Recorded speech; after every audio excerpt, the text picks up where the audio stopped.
नमस्कार, माझं नाव राहुल लक्ष्मण वेंगळे आहे. तर जेव्हा बाळ माझं जन्मलंय त्याच दिवशी ॲज अ पेडिट्रिशियन म्हणून शशिकांत वाली सर, जे यशोधराचे पेडिट्रिशियन आहेत, ते आले होते तिथं. तर आम्ही नंतर दुसऱ्या दिवशी सरांचा राऊंड होता, शशिकांत वाली सरांचा. त्याचा ब्रीथिंगमध्ये थोडंसं एकदम हेवी ब्रीथिंग चालू होता. सरांना थोडासा डाऊट वाटत होता. सरांनी सजेस्ट केले की आत्ताच्या आपण हॉस्पिटलमध्ये त्याला ऍडमिट करूया.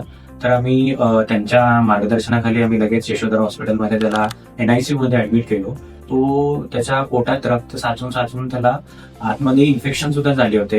याच्यामध्ये आम्हाला आमच्या बाळाचं एवढं भीती वाटत होती की बाळ कुठं आमचं राहील का नाही याच्यामध्ये.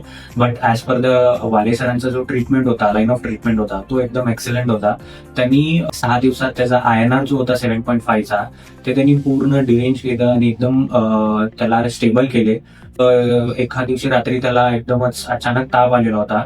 त्या तापमुळे त्याला सेप्सिस झाला. सरांनी लगेच रातोरात मध्ये ट्रीटमेंट सुरू केला त्याला. सगळे डायग्नोसिस आणि इंजेक्शन सुरुवात केले.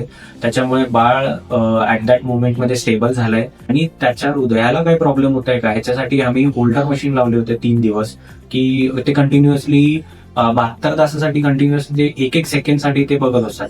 आणि ह्याचे हे डॉक्टर प्रितेश सर म्हणून आहेत आपल्या इथे, कार्डिओलॉजिस्ट, त्यांच्या अंडरमध्ये हे झाले. आणि न्यूरोलॉजिस्ट वळसंकर मॅडम बाहेर आले होते.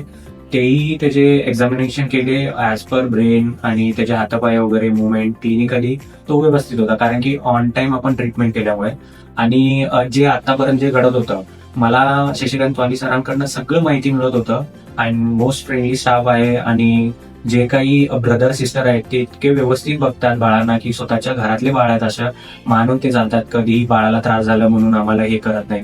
आणि सगळे प्रिकॉशन्स घेतात. मला शशिकांत वाली सर पहिल्या दिवशी म्हणले होते की त्याला पैलवान करून बाहेर पाठवणार, तर त्यांनी ते शब्दाला हे केलेत. ते मी त्यांचा धन्यवाद करतोय, डॉक्टर प्रितेश सरांचा धन्यवाद करतोय. तर अशामुळे यशोधरा हॉस्पिटलचा मी धन्यवाद करतो आणि डॉक्टर वालींचाही धन्यवाद करतो. थँक्यू.